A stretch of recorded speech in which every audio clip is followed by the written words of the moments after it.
इंग्रजांच्या काळामध्ये एका कंपनीची सत्ता होती. आजही 4-2 कंपन्या इथल्या राज्यकर्त्यांना हाताशी धरून आपल्यावरती सत्ता गाजवत आहेत. आपल्याला वाटतं आपलं सरकार आहे, आपले नेते, आपला देश आहे, आपली माती, आपले शेतकरी आहेत. या आपलेपणाच्या भावनिक गुंतवणुकीमध्ये आपण गुंतलेलो असतो. आपल्याला जगाचा व्यवहार कळत नाही आणि त्या अज्ञानाचा फायदा हे लोक घेतात आणि आपण आहे तिथंच राहतो.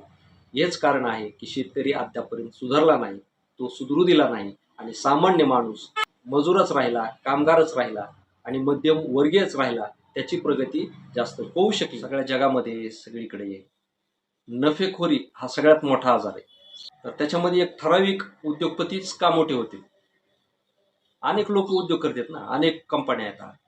मग ठराविक 4-2 कंपन्याच अशा इतक्या मोठ्या पातळीवर का जातात? त्याचं हे रहस्य की कुठल्याही वस्तूची भाववाढ होणार आहे किंवा ती वस्तूची किंमत घसरणार आहे. हे अगोदर कोणाला माहित असतं? सरकारला माहित असतं. भाववाढीचे निर्णय कोण घेतं? सरकार घेतं. भाव कमी करण्याचे निर्णय कोण घेतं? सरकार घेतं. परंतु ते कोणाशी कोऑर्डिनेशन करून घेतं? की संबंधित व्यापार करणाऱ्या कंपनीशी. एखाद्या वस्तूची भाव वाढवणार आहे हे अगोदर कोणाला माहित असणार? ह्या 2 माणसाला माहित असणार. मग हे काय करणार माहिती आहे तुम्हाला सांगतो की भाव होणार असली की ती कंपनी अगोदर मोठ्या प्रमाणात खरेदी करून स्टॉक करणार. 1 दिवसासाठी 2 दिवसासाठी त्याचा स्टॉक करणार आणि मग सरकार काय करणार? सगळी खरेदी झाल्यानंतर दुसऱ्या तिसऱ्या दिवशी त्या वस्तूचे भाव डिक्लेअर करणार. जसं की समजा एखादी वस्तू 10 रुपयाला घेतली, एखाद्या कंपनीने खरेदी केली मोठ्या बल्क ह्याच्यामध्ये आणि दुसऱ्या दिवशी सरकारने भाववाढ करून टाकली. मग बसल्या बसल्या कंपनीला 2 रुपये नफा एकाच दिवसात मिळतो. आलं लक्षात?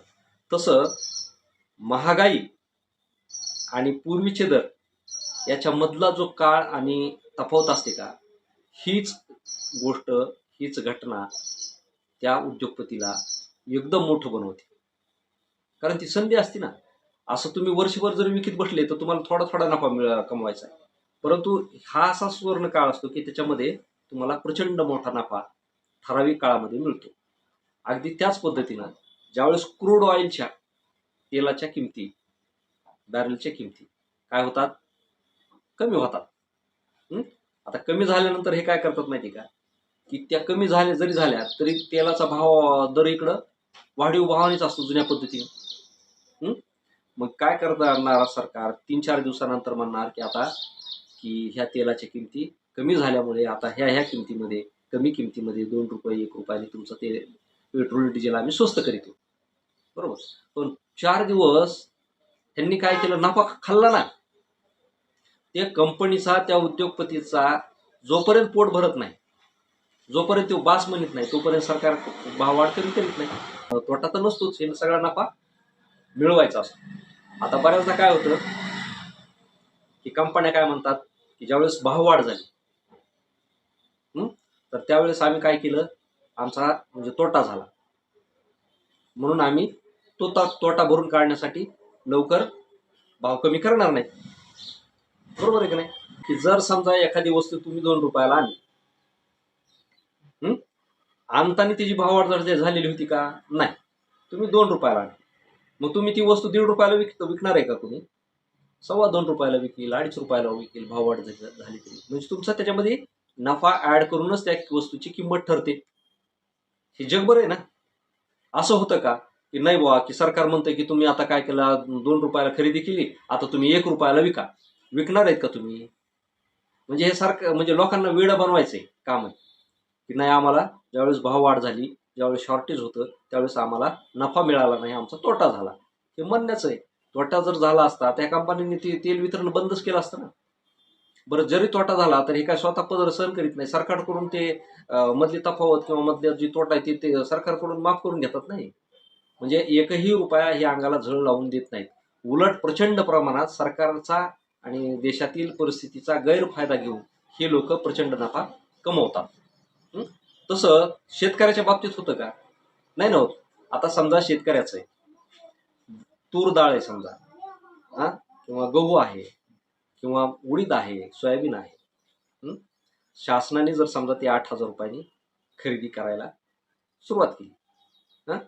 तर उलट शेतकऱ्याला काय म्हणतात की नाही बुवा तुमचा कनिष्ठ दर्जाचं वाहन आहे, तुमचा जरी मुग असला तरी त्याच्यामध्ये तो कच्चा आहे, पक्का आहे, त्याच्यात माती आहे, दगड आहे, असं करून उलट काय करणार, जरी शासनाचा 8,000 भाव असला तर ते पार 5,000पासून त्याची सुरुवात होती कॅटेगरीनुसार, वर्गवारीनुसार. बरोबर का? म्हणजे त्याला हमी भाव सुद्धा वेळेवर म्हणजे भेटतो का? नाही भेटत. हं? पण ज्यावेळेस त्याच तुरीची, त्याच उडदाची भाववाढ होती, त्यावेळेस सरकार म्हणा, मधले दलाल म्हणा, मधले उद्योगपती म्हणा, ते म्हणतात का की नाही आता तुमचं 8,000 आम्ही उडीद खरेदी केलेली होती आणि आता 12,000चा भाव चालू आहे. मग ह्या 4,000तले 2,000 रुपये तुम्हाला धरा परत. असं होतं का?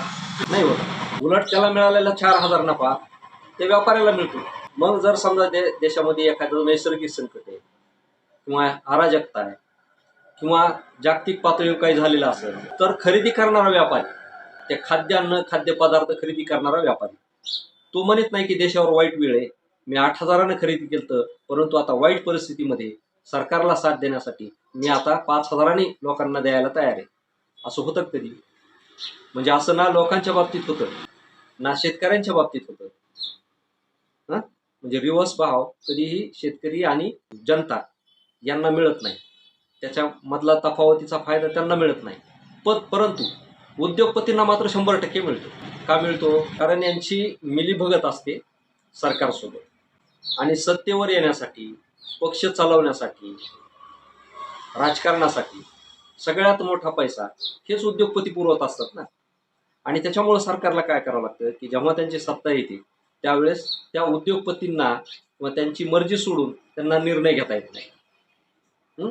म्हणजे त्याचा गैरफायदा ते असा घेतात की लोकांकडून भाववाढीतून, संकटातून, त्या संकटाला संधी मानून प्रचंड नफा ते कमवतात. त्यांना ना देशावर प्रेम असतं ना इथल्या लोकांवर प्रेम असतं. कारण जे पैशावर प्रेम करणारी माणसं, जे मोठमोठे उद्योगपती आहेत, त्यांना काही देणं घेणं नसतं. देणं घेणं आपल्यासारख्या लोकांना असतं. आपल्याला वाटतं आपलं सरकार आहे, आपले नेते, आपला देश आहे, आपली माती, आपले शेतकरी आहेत. बरोबर आहे का? या आपलेपणाच्या भावनिक गुंतवणुकीमध्ये आपण गुंतलेलो असतो. आपल्याला जगाचा व्यवहार कळत नाही आणि त्या अज्ञानाचा फायदा हे लोक घेतात आणि आपण आहे तिथंच राहतो. हेच कारण आहे की शेतकरी अद्यापर्यंत सुधारला नाही, तो सुधरू दिला नाही आणि सामान्य माणूस मजूरच राहिला, कामगारच राहिला आणि मध्यम वर्गीयच राहिला. त्याची प्रगती जास्त होऊ शकली नाही. त्याचं कारण असं आहे की सत्ता, पक्ष आणि राजकारण हे सामान्य लोकांसाठी नाही, ते फक्त मोठमोठ्या उद्योगपतींची मर्जी सांभाळण्यासाठी आणि त्यांच्या उद्योगांना भरभराटीच नेण्यासाठी आहेत. कारण तुम्ही बघा, इंग्रजांच्या काळामध्ये एका कंपनीची सत्ता होती. आजही 4-2 कंपन्या इथल्या राज्यकर्त्यांना हाताशी धरून आपल्यावरती सत्ता गाजवत आहेत. आर्थिक स्वातंत्र्य कुठे आहे आपल्याला? जसं तू म्हणला तसं बॅरलच्या किमती जरी कमी झाल्या तरी आपल्या किमती कमी होत नाही.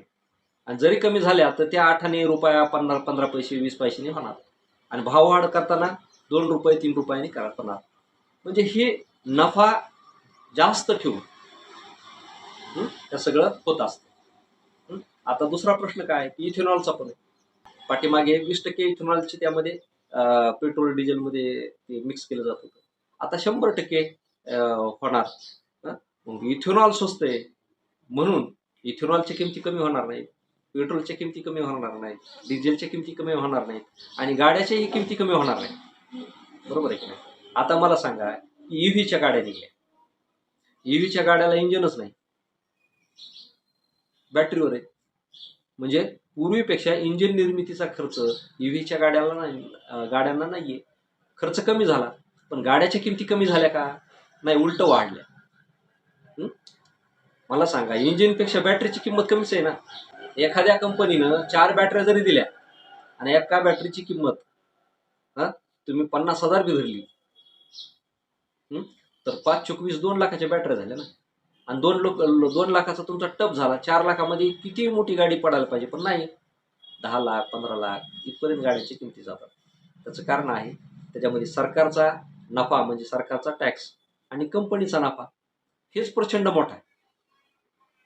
म्हणून तुमच्या खिशात पैसे आहेत का नाही याच्याशी त्यांना काय देणं घेणं आहे. तुम्ही कर्ज काढून गाड्या घेतल्या का नाही याच्याशी त्यांना काय देणं घेणं आहे. उलट ते तुम्हाला काय म्हणणार की आम्ही तुम्हाला स्वस्तात कर्ज देतो, गाड्या घ्या. बरोबर का? सगळ्यात कमी कशावरती एक इंटरेस्ट आहे? गाड्या घेण्यावरती, घरं बांधण्यावर विषयी. बरोबर का? हं? आता घराचा एक ठीक आहे समजा निवारा लागतो, पण गाड्यांवरती सगळ्यात कमी बँकेचं व्याजदर आहे. कशासाठी आहे? की तुम्ही मेहनत करा, कर्ज काढा, गाड्या घ्या आणि फेडीत राहा आयुष्यभर. हं? तुमच्या शिक्षणावरती, शिक्षण फुकट पाहिजे, पण शिक्षणावरती कर्ज आहे. बरोबर आहे का नाही? उद्योगासाठी व्यवसाय करायचा तुम्हाला, त्याला व्याजदर आहे खूप मोठ्या प्रमाणात. हं? मग तुम्ही एक काम करा ना, शिक्षणावरती व्याजदर ठेवू नका. म्हणायला फक्त काय आहे, की शिक्षणाला वरती आम्ही कर्ज देतो. परंतु तो सगळ्यात दरिद्री देश असतो, की जो शिक्षणासाठी लोकांना, विद्यार्थ्यांना कर्ज देतो. म्हणजे ते मुलगा शिकत असताना नोकरीला, व्यवसायाला लागायच्या अगोदरच त्याला कर्जबाजारी करून ठेवलं ना. बरोबर आहे का नाही? म्हणजे तो कशाला प्रगती करीन? तो उद्या एखादा मोठ्या क्षेत्रामध्ये जरी गेला तर तो काय म्हणेल, मला एवढं कर्ज फेडायचं बाबा, माझी परिस्थिती नव्हती, मी कशाला या देशात राहू, जातो मी बाहेरच्या देशात. बरोबर का? आणि मग त्याचं नॉलेज, त्याची बुद्धिमत्ता दुसऱ्या देशाच्या कामी येते ना, इथल्या नाही ना. तर इथला देश मानसिकदृष्ट्या, सामाजिकदृष्ट्या वाळवंटापेक्षा बेकार परिस्थिती. कारण इथं प्रत्येकाला पैसा कमवायचा. प्रत्येक उद्योगपतीला, नेत्याला, सरकारला फक्त पैसा पाहिजे. आपली माणसं, आपला प्रदेश, आपला देश मोठा व्हावा, इथली माणसं मोठी व्हावीत, हा उदात्त हेतू कोणामध्येच नाही. आणि मग कसला राष्ट्रवाद, कसलं देशप्रेम? फक्त तुम्हाला भावनिक बनविण्यासाठी तेवढा वापर केला जातो. प्रत्यक्षामध्ये, कृतीमध्ये कुणीच नाही. हेच मला या ठिकाणी सांगायचं आहे. धन्यवाद.